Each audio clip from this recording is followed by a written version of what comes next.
Hello everyone! If you have seen my other videos, then you know that I like to create environments and adventures in the RPG Stories 3D Worldbuilder and Virtual Tabletop system. In this video, Agis at RPG Stories shares about the development of the system, and he guides me through a demonstration of the key features.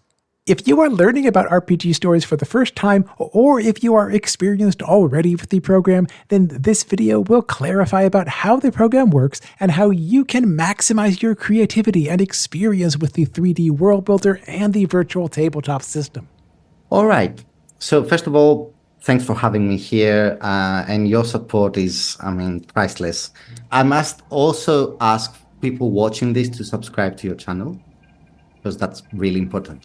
So about RPG Stories, the idea started 2.5 years ago. We were playing in Roll20 and we were getting disconnected all the time.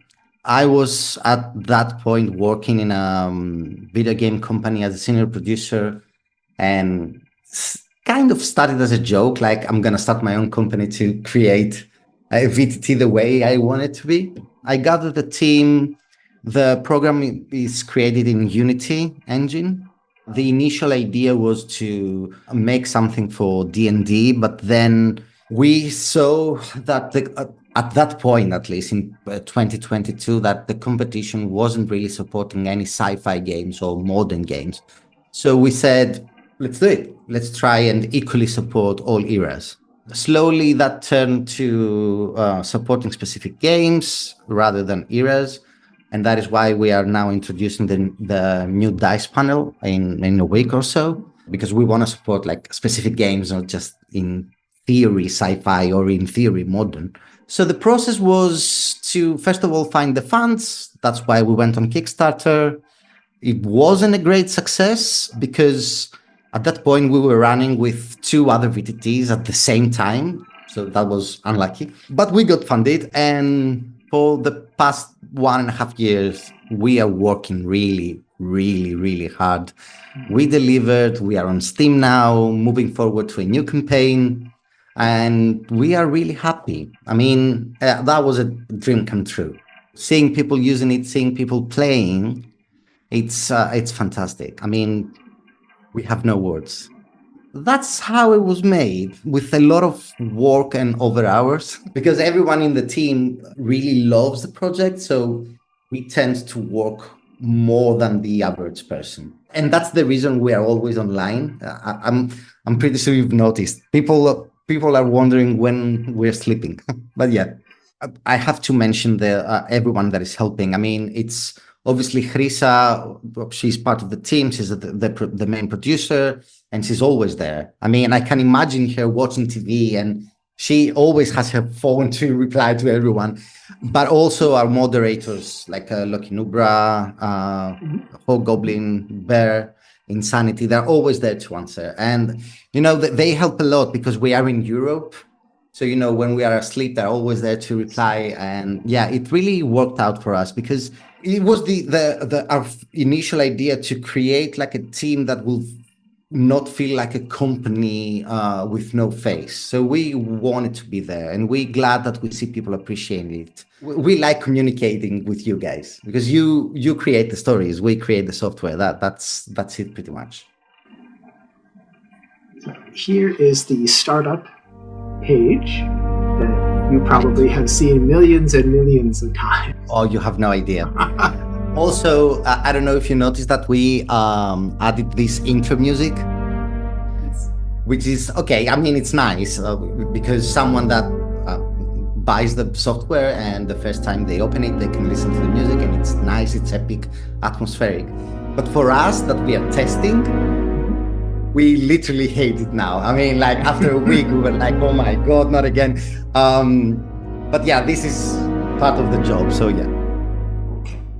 Tell me, what do we see here when we open? This is the demo scene that we offer to everyone, even if you download like the free demo. If you click resume project, we can see more. Instead of just having a blank 3D canvas, to add one fantasy demo scene, one modern and one sci-fi, so that people can have an example of what you can build. There are really small scenes. In this one, there is an elven ruin place. The idea behind all three scenes we have in this demo is to show all the layers that you can use and build in RPG stories. There are rooms, there are objects, there are structures, there are characters, and I think there are VFX as well. Yes, we have this blue portal over there. So yeah, basically everything you can do with RPG stories is here. And that was the idea, to introduce somehow to the people that, hey, this is something you can do. It's not like created in detail, and that's on purpose, because we wanted people, when they see it, to think, okay, let me see what I can do with this scene. Obviously, you can always go file and then create a new project and get started from zero and do whatever you want. But the idea was exactly this, to give an example of what you can do. So there are tips that appear in the top left. Do you have them on? You need to go to settings from top right and enable tips. They're on. So we have tips that explain the controls. It's pretty easy and basic to use. The first thing that draws my attention when I open this is the yellow marker. One of the ideas that we have with RPG stories is to give some tools to the dungeon masters, to the game masters. The first two buttons you see there, the first one is the journal. The second one, the one that you chose now, is the quest note. Basically, you get this feather note, you can place it in the scene, point and click, easy as that. Add the title and then add your notes. That was one of my design ideas, because this is something that the players cannot see. When you go online, the players cannot see it. I like the idea of having my notes on the scene. So if I forget something, or if the player goes and search on a chest or a library or whatever, I can always click the note and remember what's there. Yeah, basically you can leave 1,000 notes on your scene and have your whole quest with notes. Now, the next step will be to turn these notes to handouts and share them online to the players. So that means that the Dungeon Master will be able to click and make the note visible to the players if they want to leave any notes or anything to the players as, handouts or whatever. And the first button on the left is the journal, where basically you can add pages and write your whole quest. And we love the idea of quest writing, because something special with RPG stories that, as far as I know, no one else is doing, is that after you build everything and you write everything in your journal and your notes, you can export this file and share it with other users of RPG stories. So basically, you can give away your quests or sell your quests, because our exports are commercial free. These two are part of the quest writing features that we really want to improve and give even more, because we know that people are using them. You already created a new page. It's pretty easy. You click on the plus button, you create pages, and you write whatever you want. We are now thinking of allowing to share the GM notes, not the journal.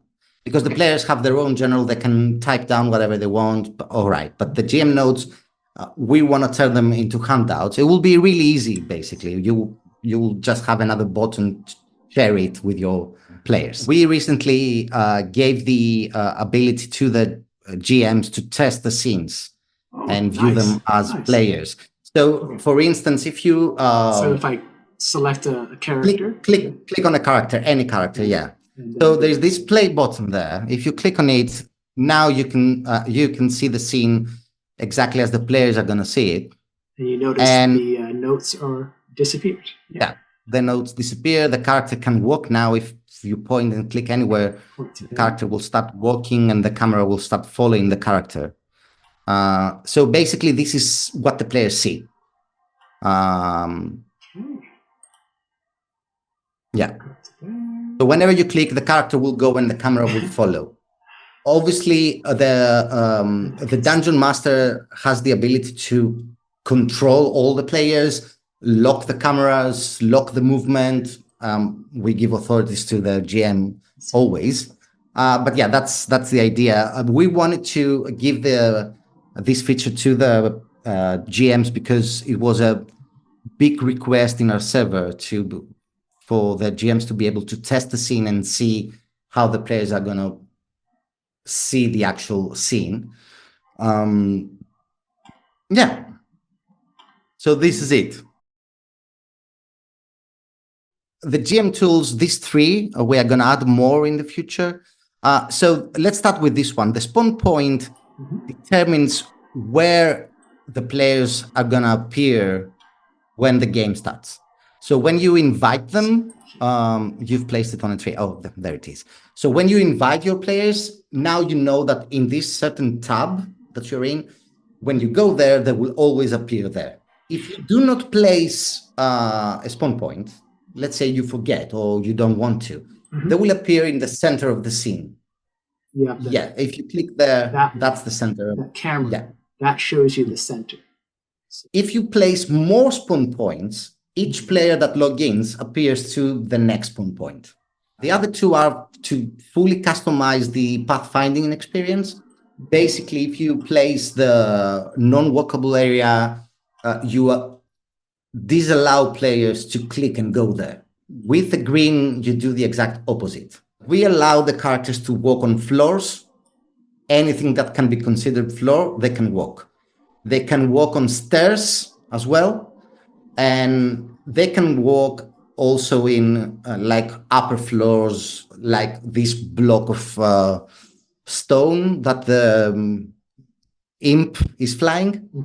So that's the rule. But if you try to walk on a column or if you try to walk on a stone, your character will not go, will pass through. We're still thinking about it, but the reason we did it that way is because this is a tabletop RPG. It's not like Diablo or Path of Exile. Since the characters are able to cast spells, pass through walls, do crazy things, and maybe people are not just playing D&D, maybe they are playing Vampire the Masquerade or they play superhero games or whatever. We thought that it's better if we leave it free and trust in the GM, that the GM will customize the experience. So if he wants to disallow players to walk in a certain area, they're going to place the red thing. If they want to allow a player to walk on an area, they will place the green. Now we see that maybe we could add more rules in it. When people is playing in a 2D environment, let's say in Foundry or Roll20, they never try to pass through walls because they can't pass through walls. It's a 2D image. They cannot go. So they're not tempted to do it. In our case, when I'm about to play with my brother, I always put red things because I don't trust him. He might walk through walls. But the initial idea was that to leave everything open and free because, it's D&D. Someone might cast a spell. We left it a little bit customizable. So that's the tools that GMs have right now in the Worldbuilder to prepare the game and the pathfinding. Without even changing the UI, you can click on the player, hold control, and move the character on top. So basically, So basically, the control hotkey allows the models to follow the colliders of each 3D model. And you can do the same thing with everything. Like if you have a table and you want to place something on top, you can always hold control and guide it. And the same thing applies when the players are walking. So even a player can hold control, click, and the character will go up. So these tools, the pathfinding tools, is for highly customizable, advanced situations where, the dungeon master wants to do something really crazy and, forbid players of doing things. Control go up to. Yeah. So that's one of the big tricks we have with, and it's mentioned in the tips, but people keep ignoring it. We're thinking of, making it more obvious. But yeah, that way the character can walk anywhere by holding control. So yeah, you don't need to use them, but in general, the whole system was built in a in two big paths. So we have the auto path, where you can build play in more like auto ways. The character walks everywhere. You can build rooms with one click, all of these things. But at the same time, we also offer super manual work, because we understand that every dungeon master has different ways and different desires on how to build a game. So we always try to give like the auto way and the super manual way in case someone wants to do something really, really special. The idea behind RPG Stories, and I'll be really honest, was to create a bigger Dungeon Alchemist where you can also play online. A huge world builder where you can build anything and then invite your friend and actually play in a 3D environment. That was the idea behind RPG Stories. And also, let me mention that if you zoom out a little bit so that we can see the whole scene. So each object and each structure belongs to a different layer. So I don't know if you ever noticed, but all these controls on the left have this green button. So if you go, let's say, to objects and you click the green button, everything will disappear. Everything that is object will go away. And this helps you, build and see more clearly, and then you can open them again. So basically, the program works like Photoshop in a 3D environment. You can close layers, open layers, and combine layers as well. Yeah, we have, I think, more than 6,000 models at this point. The collection is always split into all general fantasy, modern, and sci-fi to help people, or they can search. In the structure layer, we have all the buildings, plus all modular pieces of these buildings. So you can find walls, blocks, basically like a Minecraft, to create your own buildings if you want to go and do heavy manual work. Again, because we wanted to have this auto way that if I want to place 20 houses, I can just point and click and place houses wherever I want. But if we have a crazy dungeon master like myself, wants to create something really unique and share it with the community through Steam Workshop, then why not? You can do so. The other idea with structures is to, we give all the floors and the walls as objects. Again, in case someone wants to do like heavy manual work to create a super detailed dungeon with the walls exactly the way they want, instead of using the auto room builder, which automatically creates rooms, and you can just guide the auto room builder to create a dungeon really fast. I mean, it's endless. We like to say that you can build any possible indoor or outdoor environment. It's kind of true, but we tend to implement more models all the time because we are, I don't know, crazy maybe.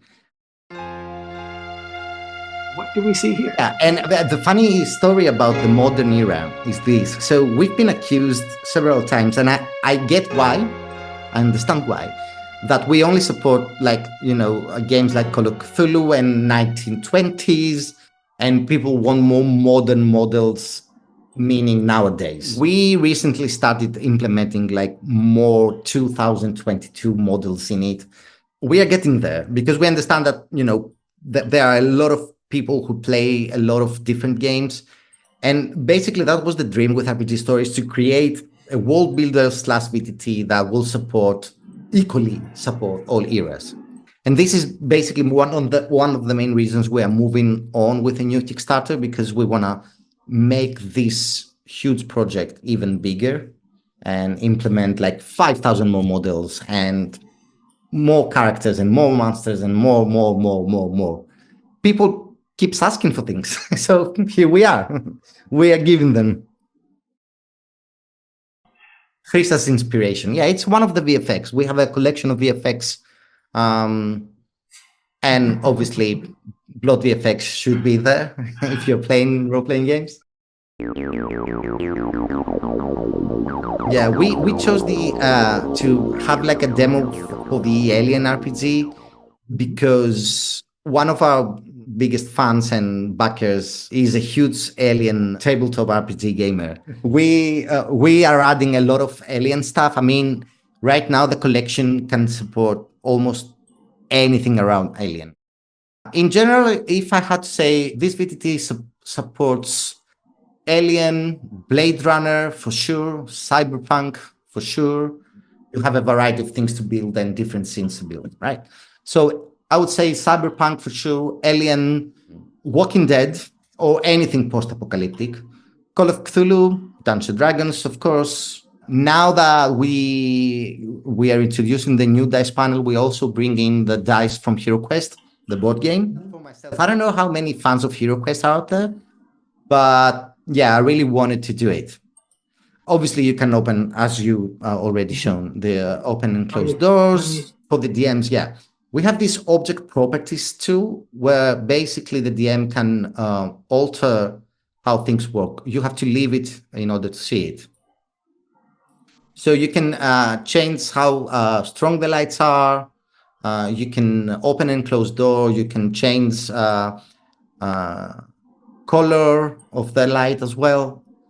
So we slowly give options to the DMs to change the environment. And all these things work online. So as you play as a game master, you can add theatricality to what you do. Even have darkness. And if the players say, I switch on the lights, you can do so. So nothing is fixed. And everything can be auto, but everything can be super manual. Same with the animations of the characters. Right now, we allow the GM to change the speed of the animation, but we are now working on more animations like, death animation, hit animation, things like that. The reason we didn't implement that from the beginning, although we had the system ready, was the OGL madness. Because when Wizards of the Coast introduced this OGL, people don't know that because they mostly care about the game, and we understand that. They had really strict rules for VTTs. So they were saying that you can have a VTT that supports D&D, but you cannot have animations because they thought that this resembles a video game. So, and they didn't want to give copyrights for video games. So they wanted to make sure that your VTT looks more like a VTT, not like a game. So you couldn't really implement animations. And we took a risk there with the walking animations. But after all, they took it back. So we are good to go and add more animations now. So in this version that you have right there, you can click on the 0 and add any modifier. Plus or minus. So you just when you roll it, type your modifier there. So type, yeah. So yeah. Like say so it's obvious. It's obvious for me, and plus 5. It's like 5, and you will see the result. It will add 5. Plus, when you are in the multiplayer, there is a chat. You can also see all results in the chat when you are online with your friends. Let's test that now. You just start a game, and it says copy this code. I need to choose something nice, otherwise Chrisa is going to kill me. Okay, let me pick this robot. First of all, there's the chat. Let me type hi. So now you have several controls. Let me show you. So the first one is... In the next video, Agis will guide me through the controls of hosting an online game within RPG Stories, and then he will continue to show me more of the features. You can see this next video soon, or maybe it already has been uploaded by now. Meanwhile, please make sure to explore the web links about the new RPG Stories Kickstarter, The Wrath of Devs. Thank you for watching. I will see you in the next video.